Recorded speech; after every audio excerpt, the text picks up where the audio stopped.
চলুন আজ একটু কথা বলি বলিউডের একটা খুব ইন্টারেস্টিং ছবি নিয়ে, ওয়েলকাম টু দ্য জঙ্গল। এটা তো ওয়েলকাম ফ্র্যাঞ্চাইজি ৩ নম্বর ছবি, অনেকে ওয়েলকাম 3 বলেও চেনে।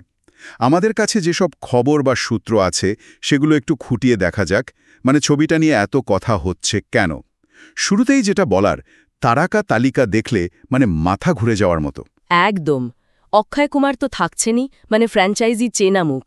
কিন্তু এবারের আসল চমকটা বোধহয় বাকিদের নিয়ে।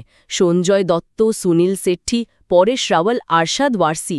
ভাবা যায়, মানে কমেডির সব হেভিওয়েটরা একসাথে। সাথে আবার জনি লিভার, রাজপাল যাদবও তো আছেন। হ্যাঁ, লিস্টটা বিরাট। আর নতুনদের মধ্যে দিশা পাটানি, জ্যাকলিন ফার্নান্ডেজ। প্রায় জনা ৩০ পরিচিত মুখ থাকার কথা শোনা যাচ্ছে। এটা শুধু মাল্টিস্টারের নয়, একদম চাঁদের হাট যাকে বলে। ঠিক তাই। আর যা খবর পাচ্ছি, ছবিটা নাকি হচ্ছে পুরো দস্তুর অ্যাকশন কমেডি, সাথে গান বাজনা মশলাপাতি তো থাকবেই।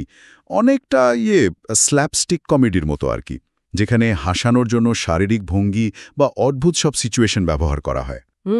পরিচালক তো আহমেদ খান। উনি তো নাচ আর অ্যাকশনের জন্য বেশি পরিচিত, তাই না? হ্যাঁ, ঠিক। তো এই জায়গায় একটা প্রশ্ন আসেই।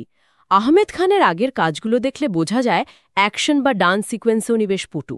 কিন্তু এতজন ডাকসাইটে কমেডিয়ানকে নিয়ে একটা জমাটি কমেডি তৈরি করা, যেখানে সবার কমিক টাইমিং ঠিকঠাক কাজে লাগবে, সেটা কিন্তু বেশ বড় চ্যালেঞ্জ। অবশ্যই।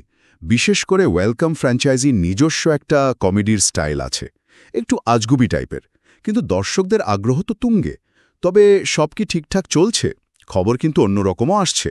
ছবিটা তো আসার কথা ছিল এই ডিসেম্বরে, মানে ২০২৪-এর ২০ ডিসেম্বর। এখন শোনা যাচ্ছে সেটা নাকি পিছিয়ে ২০২৫ হয়ে গেছে। হ্যাঁ, ঠিক ধরেছেন। কারণ হিসেবে মূলত পোস্ট প্রোডাকশনের কথা বলা হচ্ছে, বিশেষ করে ভিএফএক্স, মানে ভিজুয়াল এফেক্টস। এই ধরনের ছবিতে যেখানে অ্যাকশন আছে, জঙ্গল আছে, ভিএফএক্স তো খুব জরুরি, আর তাতে নাকি বেশ দেরি হচ্ছে। ওহ, আচ্ছা। শুধু তাই নয়, জুন মাস নাগাদ একটা খবর বেরিয়েছিল যে কিছু আর্থিক সমস্যা, আর সেটার জন্য নাকি শুটিংও সাময়িকভাবে বন্ধ ছিল। স্টাফদের পেমেন্ট নিয়েও নাকি কিছু সমস্যা হয়েছিল। তাই নাকি? এটা তো বেশ চিন্তার কথা। এত বড় একটা প্রজেক্টে এই ধরনের সমস্যা হলে ছবির উপর তার প্রভাব পড়বে না? পড়তেই পারে। দেখুন, আর্থিক সমস্যা বা শুটিংয়ে বাধা এলে অনেক সময় কোয়ালিটিতে আপোস করতে হয়। যদিও পরিচালক আহমেদ খান জোর দিয়েই বলেছেন যে কাজ বন্ধ হয়নি, চলছে। কিন্তু এই ধরনের খবর একবার বাজারে এলে ছবির ব্যাপারে যে একটা পজিটিভ হাওয়া থাকে, সেটা একটু ধাক্কা খায় আর কি। তবে এটাও ঠিক, বলিউডে এরকম অনেক ছবি নানা বাধা পেরিয়ে শেষমেশ হিট হয়েছে। তাই এখনই কিছু বলা মুশকিল। তাহলে সব মিলিয়ে দর্শকদের কি আশা করা উচিত? একদিকে এত তারকা, কমেডির দারুণ প্রতিশ্রুতি, অন্যদিকে রিলিজ ডেট পিছিয়ে যাওয়া, প্রোডাকশনের সমস্যা, একটা জগা খিচুড়ি অবস্থা মনে হচ্ছে।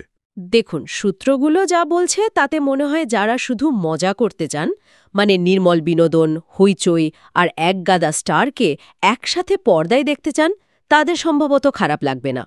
ওই যে গানের টিজারগুলো এসেছে, অ্যাপেল কেলা বা টাইটেল ট্র্যাক, দেখে তো মনে হচ্ছে জাঁকজমক ভালোই থাকবে। হুম।